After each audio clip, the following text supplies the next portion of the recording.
Toda semana no Brasil, mais de 20 mil adultos acima dos 60 anos são hospitalizados por causa de uma queda. Não por infarto, não por pressão alta, por queda.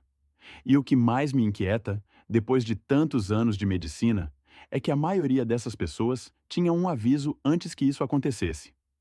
Um aviso que estava jogado no chão do quarto delas toda noite. Era a chinela que elas calçavam todo dia. Eu sou o Dr. Paulo.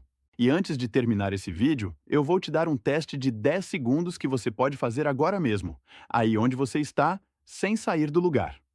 Esse teste vai mostrar qual é o seu risco real de queda hoje. O que você vai descobrir pode te surpreender mais do que qualquer coisa que eu já disse num vídeo. Mas primeiro, eu preciso te mostrar o aviso que quase ninguém sabe ler. Pega a sua chinela, aquela que fica pertinho da cama, que você enfia no pé quando levanta de madrugada, que você usa para ir à cozinha, para o banheiro, para a calçada ali na frente. Essa mesma. Vira ela de cabeça para baixo agora e olha para a sola. O que você está vendo não é só borracha gasta. É a gravação fiel de cada passo que você deu nos últimos meses. E essa gravação conta uma história que a maioria das pessoas nunca aprendeu a ler. Quando o equilíbrio está bom, a sola gasta por igual dos dois lados. Um pouco no calcanhar, um pouco na frente, parecido nos dois pés. Mas quando o corpo está compensando alguma coisa, quando ele redistribui o peso porque algo não está mais sustentando como deveria, a chinela começa a registrar isso. Um calcanhar some antes do outro.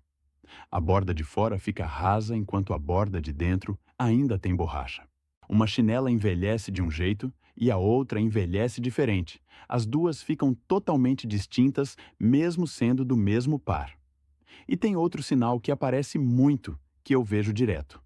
O centro da sola, bem embaixo do arco do pé, fica marcado de um jeito específico quando a pessoa está mudando a pisada sem perceber. O pé começa a procurar uma posição mais segura instintivamente. O corpo tenta se estabilizar, e esse esforço vai ficando gravado na sola semana após semana. Quem olha de fora não vê nada de errado, mas a chinela registrou tudo. Pesquisadores que estudam equilíbrio e marcha em adultos mais velhos mostram que esse padrão irregular de desgaste, onde a chinela apresenta concentração de gasto em pontos específicos ou diferença clara entre um pé e o outro, aparece com muito mais frequência em pessoas que caem do que em pessoas que não caem. E o dado que realmente me parou quando li foi esse. Esse padrão começa a aparecer na chinela meses antes da primeira queda acontecer. Meses. A chinela estava avisando. A pessoa não sabia o que estava vendo. O corpo muda a pisada tão devagar que você não percebe. Você acha que está pisando igual a sempre. A chinela sabe que não é mais assim. Agora eu preciso que você fique aqui comigo, porque o que vem a seguir é a parte que a maioria das pessoas nunca ouve nem na consulta médica. Escreve aqui embaixo a palavra chinela se você olhou para a sola agora e viu alguma diferença entre um lado e o outro, entre um pé e o outro. Eu leio todos os comentários, e essa informação me ajuda a entender quem está chegando nessa conversa pela primeira vez. A chinela é a ponta da história, porque o desgaste que você vê por fora da sola é consequência do que está acontecendo por dentro do corpo. E quando você entende o que está acontecendo lá dentro, o aviso da chinela faz todo sentido de uma vez. Depois dos 50 anos, o corpo começa a perder músculo de um jeito silencioso, sem dor, sem inflamação, sem nenhum sinal que apareça no espelho. Um processo lento, constante, que avança por anos antes que qualquer coisa aconteça. A partir dos 50, o corpo pode perder entre 1 e 2% da massa muscular por ano se não houver nenhum esforço para manter. Isso parece pouco. Mas em 10 anos, são 10 a 20% a menos de músculo. Em 15 anos, a diferença começa a aparecer na forma como a pessoa se move. E o músculo que mais importa nessa história não é o do braço nem o das costas.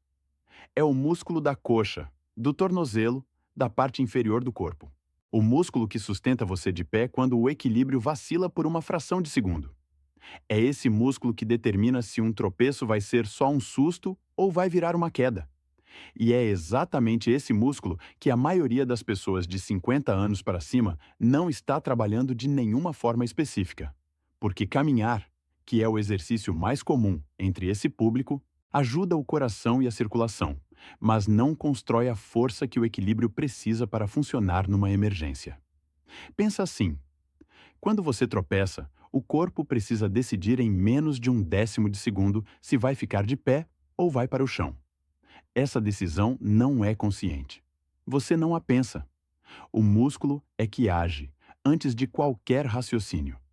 Quando esse músculo está forte, o corpo se corrige e você mal percebe o tropeço. Quando ele está enfraquecido, a correção não vem rápida o suficiente. E a queda acontece num chão que você já pisou 1000 vezes, num momento que parecia completamente normal. Pesquisas brasileiras sobre quedas em adultos mais velhos mostram que essa fraqueza específica nos músculos da parte inferior do corpo é o elemento que aparece com mais consistência em quem cai. Mais do que pressão alta, mais do que tontura, mais do que qualquer outro fator isolado. E o detalhe cruel é que a fraqueza avança sem dor. Então, a pessoa continua achando que está bem até o momento em que não está mais. Seu Benedito tinha 68 anos e era eletricista aposentado. Caminhava toda manhã no parque perto de casa, orgulhoso disso, e achava que estava ótimo. Veio me ver porque a filha havia insistido, ele próprio não via necessidade. Quando eu pedi para ele levantar de uma cadeira, sem apoiar as mãos e dar uns poucos passos pela sala, o que eu vi me disse tudo antes de qualquer exame. Ele balançou ao levantar. Hesitou antes do primeiro passo como se o chão fosse incerto. E quando voltou à cadeira, agarrou o braço dela como se precisasse de âncora.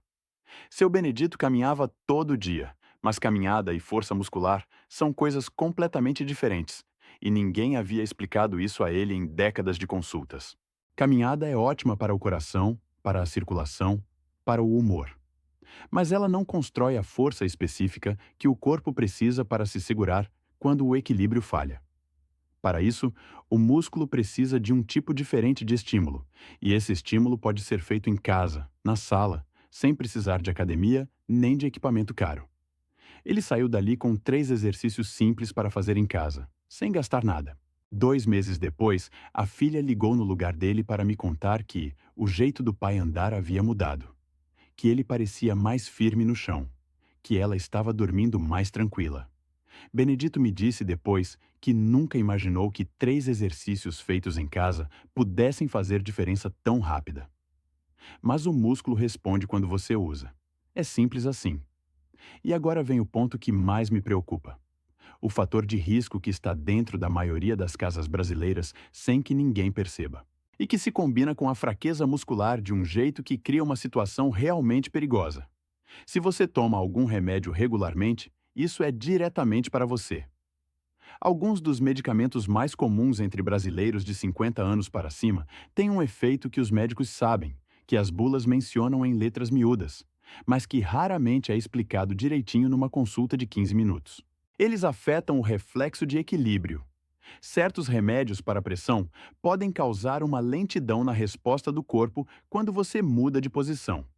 Aquela tontura que vem ao levantar da cama ou da cadeira rápido demais, que a maioria das pessoas atribui à idade ou ao calor, muitas vezes é o medicamento conversando com o sistema nervoso de um jeito que aumenta o risco de queda de forma real e mensurável. Os remédios para dormir que o médico prescreve no bloquinho especial, aqueles que ajudam a pegar no sono mais rápido, ficam ativos no organismo muito mais tempo do que dura a noite de sono que eles ajudam. Ainda estão no sangue quando você acorda. Ainda estão quando você vai ao banheiro às 6 da manhã, sonolento, com a chinela no pé e o corredor na frente. E o reflexo de equilíbrio que o corpo precisaria naquele momento está mais lento do que você imagina, porque o remédio ainda está atuando por dentro. Tem também os remédios que você compra na farmácia sem precisar de receita, aqueles para alergia que parecem inofensivos por não precisar de papel do médico. Em pessoas acima dos 60 anos, muitos desses medicamentos atravessam uma barreira no sistema nervoso, que em pessoas mais jovens eles não atravessam. E isso afeta a percepção de equilíbrio de um jeito que a pessoa não percebe, mas que aumenta o risco de queda de forma concreta. Um estudo publicado no British Medical Journal acompanhou mais de 100 mil pacientes acima dos 65 anos e chegou a um número que me fez pausar quando li pela primeira vez. Quem usava remédios desse tipo tinha quase o dobro de chance de sofrer uma queda com lesão grave, não um risco levemente maior. Quase o dobro. Isso não é razão para parar nenhum remédio agora. Nunca faça isso sem conversar com o seu médico. O que é razão é para, na sua próxima consulta, você fazer uma única pergunta: Doutor, algum dos meus remédios pode estar afetando o meu equilíbrio? Essa pergunta simples, em muitos casos, muda o tratamento de um jeito que ninguém havia pensado antes. O médico não pergunta porque o paciente não reclamou. O paciente não reclama porque acha que é coisa da idade. E enquanto isso, o risco segue crescendo. Agora eu preciso te contar a história que mais mudou a forma como eu falo sobre esse assunto. Porque é a história de uma mulher que fez tudo certo a vida inteira, que conhecia a própria casa melhor do que ninguém, e que mesmo assim não estava protegida. Dona Ruth tinha 73 anos e havia morado na mesma casa por 36 anos. Sabia onde rangiam as tábuas do assoalho. Sabia a altura exata de cada degrau. Sabia o caminho do quarto ao banheiro de olhos fechados porque havia percorrido esse caminho mais de 40 mil vezes na vida. A chinela dela ficava do lado da cama, sempre no mesmo lugar, sempre à mesma distância do pé da cama. Ela nem precisava procurar no escuro. Às 3 da manhã de uma quinta-feira comum, ela foi ao banheiro como fazia toda noite. No corredor, no escuro, a sola da chinela encontrou um piso levemente úmido da limpeza da tarde anterior. O corpo tentou se corrigir.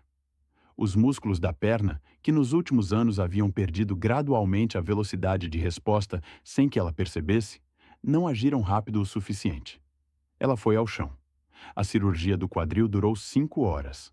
A recuperação levou 8 meses. 8 meses de fisioterapia 3 vezes por semana, de precisar pedir ajuda para levantar da cama, de não poder ir ao mercado sozinha, de deixar a filha morar com ela, porque não dava mais para ficar sozinha naquele período.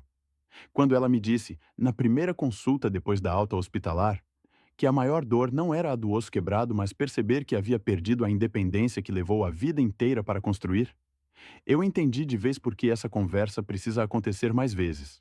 Com mais clareza, antes que seja tarde. A maioria das quedas em adultos mais velhos não acontece em lugares perigosos. Acontece dentro de casa, no banheiro, no corredor de madrugada, na cozinha, em lugares conhecidos, em momentos comuns, em noites que começaram iguais a todas as outras. E as mudanças que mais protegem são as mais simples. A chinela com sola antiderrapante em vez da lisa que escorrega no piso molhado. Uma luz acesa no caminho do quarto ao banheiro para a madrugada, não a claridade total do lustre, mas uma luz baixa que permite ver sem acordar de vez. Os tapetes do corredor retirados ou fixados com borracha antiderrapante embaixo, porque tapete solto no corredor de madrugada é uma das causas mais comuns de queda que eu já vi no consultório. Uma barra de apoio dentro do banheiro, especialmente próxima ao vaso e no box. Essas mudanças não exigem reforma, não exigem gasto alto, exigem a decisão de fazer antes que a necessidade apareça. Eu organizei tudo isso num guia chamado Protocolo do Equilíbrio Seguro. São 7 dias de exercícios simples para fazer em casa, sem equipamento, com instruções que qualquer pessoa consegue seguir sozinha. Tem também a lista completa de adaptações para o ambiente doméstico, com o que fazer em cada cômodo, e um guia direto sobre como conversar com o médico a respeito dos remédios e do equilíbrio. O valor é R$ 17 e o link está fixado aqui embaixo nos comentários. Se o que você ouviu até agora fez sentido para a sua vida, esse guia é o passo seguinte natural. Agora chegou o momento do teste que eu prometi lá no início. Fica de pé. Segura em algo firme por segurança, a beira de uma mesa, o encosto de uma cadeira, a parede ao lado. Isso é só por precaução, não porque você vai cair, mas porque segurança vem primeiro. Agora levanta um pé do chão, só um, e começa a contar devagar. 1, 2, 3, 4, 5, 6, 7, 8, 9, 10. Depois troca de lado e faz igual. Ficou os 10 segundos dos dois lados sem oscilar muito? Ótimo! Isso é um sinal positivo de que o seu sistema de equilíbrio ainda tem boa resposta. Continue se cuidando e continue investindo nisso. Não chegou ao 10? Precisou pisar antes de completar a contagem? Sentiu o corpo balançar mais do que esperava, mais do que você imaginaria que fosse? Isso não é motivo de vergonha. Não é fraqueza sua. É uma informação que a maioria das pessoas não tem porque nunca fez esse teste antes. Pesquisadores do Instituto Nacional de Envelhecimento dos Estados Unidos acompanharam adultos acima dos 60 anos durante vários anos e descobriram que quem não conseguia ficar em uma perna só por 10 segundos tinha quase 2 vezes mais chance de sofrer uma queda com lesão grave no ano seguinte. Quase 2 vezes. E a maioria dessas pessoas não sabia que estava nessa situação. Você agora sabe. E saber é o começo de tudo. Porque o músculo responde quando você trabalha com ele, em qualquer idade. E os estudos mostram isso com clareza. Pesquisadores do Hospital Israelita Albert Einstein publicaram resultados de um programa com adultos acima dos 70 anos, pessoas que nunca na vida haviam feito nenhum treinamento de força. Após 12 semanas de exercícios simples de resistência, feitos 3 vezes por semana em casa, sem nenhum equipamento, os participantes apresentaram melhora significativa no equilíbrio, na força muscular dos membros inferiores e na velocidade da marcha. 12 semanas. 3 meses. O músculo não tem memória de quantos anos você tem. Ele tem memória de uso. Se você usar, ele responde. Você chegou nesse vídeo sem saber o que a sua chinela estava tentando te contar. Virou ela de cabeça para baixo, olhou para a sola e talvez tenha visto pela primeira vez uma informação que estava lá há meses esperando ser lida. Fez o teste e agora tem um dado concreto sobre onde o seu equilíbrio está hoje. Isso é mais do que a maioria das pessoas vai fazer essa semana inteira. O corpo avisa antes de cair. A chinela gasta de forma irregular avisa. O equilíbrio que vacila no teste de 10 segundos avisa. A tontura ao levantar que você normalizou há anos avisa. Esses sinais não foram feitos para assustar. Foram feitos para agir. E agir antes é sempre mais fácil, mais barato e menos doloroso do que agir depois. Se você quiser continuar aprendendo, se inscreve no canal. Toda semana eu trago informações como essa, baseadas em pesquisas reais, sem complicação, traduzidas para a vida de quem tem mais de 50 anos e quer viver bem por muito tempo ainda. Cuide do seu corpo enquanto a escolha ainda é sua. Eu sou o Dr. Paulo e a gente se vê no próximo vídeo.